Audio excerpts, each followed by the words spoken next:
Second straight game in New York last night. He had missed 5 games. They had gone 4 for 1. Then he came back and they had a terrible loss to Boston. But they sure rebounded in this one last night. And he was absolutely terrific. LeBron James, though, taken over in this win.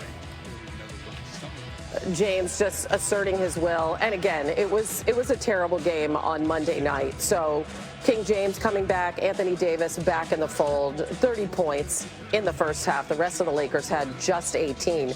And in the fourth quarter, as predicted, up pretty big over the Knicks, 3 minutes left, and AD turnaround right over Mitchell Robinson. He was absolutely feasting down low. That gave him a 10-point lead, and here we go. James stealing the ball from Julius Randle, back the other way. He feeds Kyle Kuzma. You got to make this layup, right? But no, that's okay. Yeah. That's all right. If you don't, I'm right here. I'm right here. So AD, 28 points, 13 to 13 from free throw range, and 5 rebounds and 5 assists. Hannah, you mentioned it. He had 21 points on Wednesday. LeBron now just 45 points shy of passing Kobe Bryant for third place on NBA's all-time scoring list. LeBron owns 21 45-point games in his career. That is the most recent of those coming back in November. With Al Duncan and Tim Legler, we're breaking down Zion's NBA debut. I mean, once he got going, it was a tremendous sequence there in the fourth until the medical staff, they were the only ones who could stop him, apparently. They essentially were, right, Hannah? It was a slow burn turned flaming hot torch. Let's go to New Orleans. He hadn't played a meaningful game since March 31st. No disrespect to the Summer League. But there he is, all smiles. He had a shirt on that said, "Let's dance," which, of course, what he said to Pelicans fans after he was drafted early on in the first quarter legs. Because, again, we knew there would be some rust, but you've got to love here what he does. Yeah, he's got great vision. It's something that people are going to come to appreciate about him. He can see the floor, and he's a willing passer, and he draws so much attention. If you're a weak side cutter, you get rewarded like Brandon Ingram. Only played 4 minutes, had 1 assist, and was 0 for 1 from the field in the first quarter. In the second quarter, again, we knew he could dominate on the inside, and he does it here at an NBA level. So quick off his feet and so strong. You see the way here, he just throws Trey Lyles out of the way, misses the first one, he picks it up and gets that thing up to the rim before anybody else can react. This is a vintage Zion Williamson type of play. The ball's on the ground.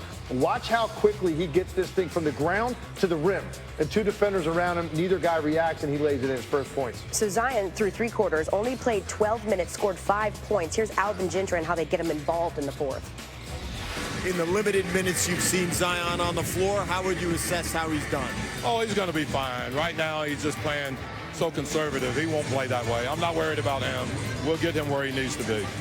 So here we go. This is what everybody was hyped about. Pelicans down 8. Lonzo Ball finds Zion. Wait, what? From 3? Okay, that's fine. Every once in a while, people can hit a 3. Next Pelicans possession. That's the Zion that we have come to know and love. Off the alley-oop, 5 points in 30 seconds for Zion. Zion's mom is loving it. Next Pelicans possession. Gentry's going to see Nicolo Melli. You see him there, into sub for Zion. He gets another look from 3, and he hits another one. The kid is rolling in the deep. He stays in. Gentry's like, you know what, Melli, you can go back. Next Pelicans possession. Zion. He wasn't perfect. The kid would miss. Misses his first shot. And then grabs his own rebound and finishes. 10 straight points for Zion in 4 possessions. Take a look at the counter at the top, and he's not done. After a Spurs basket, New Orleans down 5. Come on. Come on, legs. Another 3. Listen, feeling it. Drew Holiday would say, after the first one, I was like, okay, cool, like, that's cool. After the second one, I was like, all right, Zion, you've been practicing. After that, the energy went absolutely crazy. Everyone's fired up. 13 straight points for Zion. Next possession. His 4th 3 from straight away. We're going to get Leg's perspective on why all of a sudden he is a deep threat, because that's not anything we contended for. 16 straight points for Zion. Pelicans take the lead. Here's how his last 3 buckets sounded on ESPN Radio. Up top, Lonzo. Stutter step back to Zion. Oh, my. Step back 3. Left wing! Splash! No! This is not happening! Welcome to the NBA, big brother.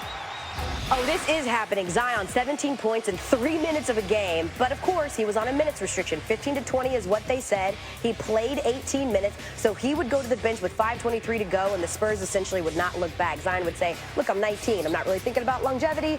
I'm thinking about winning. But he had to trust that the coaches knew and trainers knew what they were supposed to do. But Zion, 22 points in 18 minutes. Wow.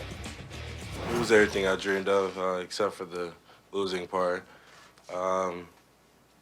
Just the energy the crowd brought, the energy the city brought.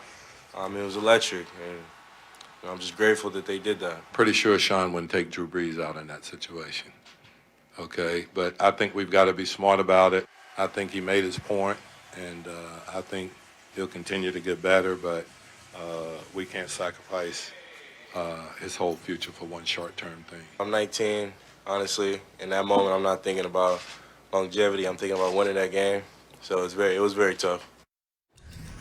Yeah, Zion, before he was pulled from the game with that minutes restriction, became the first player in NBA history to score 20 points, grab 7 rebounds, and make at least 4 threes in fewer than 20 minutes. He's just the second player to score at least 20 points in fewer than 20 minutes in his debut, also joining Johnny Newman, who had previously played 5 seasons in the ABA before that NBA debut. So 22 points, the most in a debut in fewer than 20 minutes, 4 for 4 from threes. First player ever to do that or better in his debut. He had never made more than 3 three-pointers in a game during his time at Duke. You got to hate it for the people that were like, oh, this was so hyped by halftime and turned off the game. It wasn't even a sellout, by the way, in New Orleans, which is crazy. Insane to right? me. So that consecutive 17-point run, what stood out to you in that run? Well, I think, look, you saw some things that we all know that he can do, right? The explosiveness, the athleticism, the quickness, but he's a highly skilled basketball player. And I think that's what you're going to start to see. I thought the first half he was just gingerly running around out there, very tentative, unsure of himself. Once he got the ball to go in the basket a couple of times, it was amazing the way his demeanor started to change. This is right here something that people are going to have to deal with against him in the post. If you're a 4 or a 5, he's just going to be quicker than everybody that he's guarding. And his ability to have that second jump before you're just barely recovering from your first, that's what we've seen about him since he was on the AAU circuit. So the question was always, well, can he do this against the best of the best, right? Grown men in the paint. Right. And you saw last night, even against some of those guys. I mean, the one he went over the top against DeMar DeRozan. DeMar DeRozan's an elite-level athlete wing in this league, and he's about the same height. Zion went to a different level on that lob, and the look on DeRozan's face was kind of like, how did that just happen? So you saw a lot of that come together for him all at once. I'm glad that he was able to leave there with something tangible about what it feels like to be a star. Because prior to that point, that 3-minute stretch in the fourth quarter, you know, it was just like, okay, let's just get through this without getting hurt. Sure. He leaves feeling a lot different about his night, obviously. And something that no one expected, and that was the 4 for 4 from three-point range. So he couldn't move during his rehab, but he could hit spot-up jumpers. And apparently he was doing a lot of that. You think back to, like, maybe Dirk Nowitzki as being, like, the OG of, like, the big man who can hit the threes from the outside. I mean, how much of a good sign is this for Zion if he can hit these threes consistently? It's phenomenal because the ones he took at Duke, it was a set shot. It was a college line. You know, kids were terrified to come out and close out on him, so he had all this time. I honestly didn't know going into his NBA career, was he going to have NBA range? How consistent would it be? Would this even be something he's incorporating to his game? But obviously, and he alluded to it, he's been working on his mechanics in the time that he's been off. It's the one thing you can do when you're rehabbing a knee injury. But here's the other thing he has going for him. Even in an NBA game, he's going to have a ton of time because 4s and 5s are going to be reluctant to close out on him. You saw LaMarcus Aldridge was tentative because he's so quick off the dribble. If you're a 4 or 5 and you close out too much, right, he's by you, and then who's the last line of defense in that situation? 1s, 2s, and 3s, small guys. Zion's going to overpower you in that situation. So nothing makes you a better shooter like time.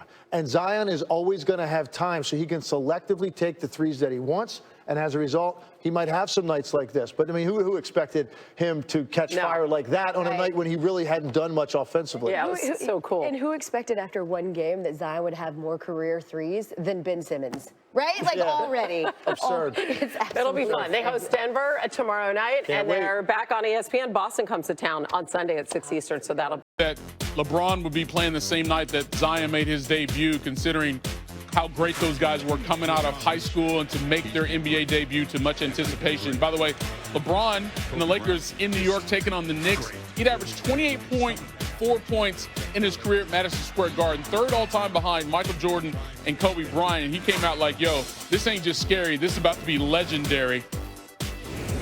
19 first-half points for LeBron. He finished with 21. More on him in a moment because AD needed to shine as well. He struggled in the game against the Knicks out in L.A., finishing the season low 5 points and 2 of 8 shooting. This game a little different. Matter of fact,